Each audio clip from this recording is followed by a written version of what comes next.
பைக்ல வேகமா போனாலும் மெதுவா போனாலும் ஒரே மாதிரி மைலேஜ் கிடைக்குமோ கிடைக்காதோ. ஆனா அல்ட்ரா டியூரா ஃபிளேம்ல அதிக வெப்பத்துல சமைச்சாலும் எத்தனை பர்னர்ல சமைச்சாலும் 70% எரிவாயு சேமிக்கும். வேகமாவும் சமைக்கலாம், காசு மிச்சம். Ultra டியூரா flame.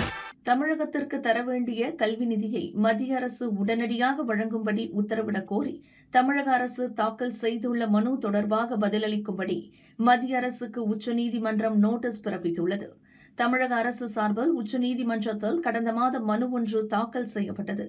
அதில் புதிய கல்விக் கொள்கையை ஏற்காததால் தமிழக அரசுக்கான கல்வி நிதியை மத்திய அரசு ஒதுக்காமல் உள்ளது.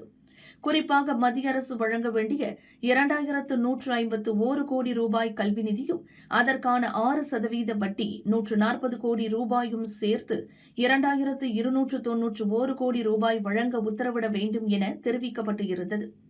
உச்சநீதிமன்ற நீதிபதி சந்துருகர் அமர்வில் இந்த மனு விசாரணைக்கு வந்தது.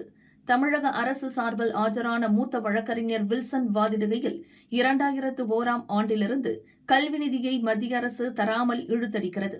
இதனால் தமிழகத்தில் 43 லட்சம் மாணவர்களும் 2,21,000க்கும் அதிகமான ஆசிரியர்களும் 32,000 கல்வித்துறை ஊழியர்களும் பாதிக்கப்பட்டுள்ளனர்.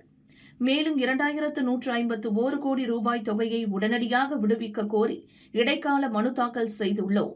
அதன் மீது உடனடியாக உத்தரவு பிறப்பிக்க வேண்டும் என்றார். இதற்கு மத்திய அரசு சார்பில் பதில் மனு தாக்கல் செய்ய அவகாசம் கேட்கப்பட்டது.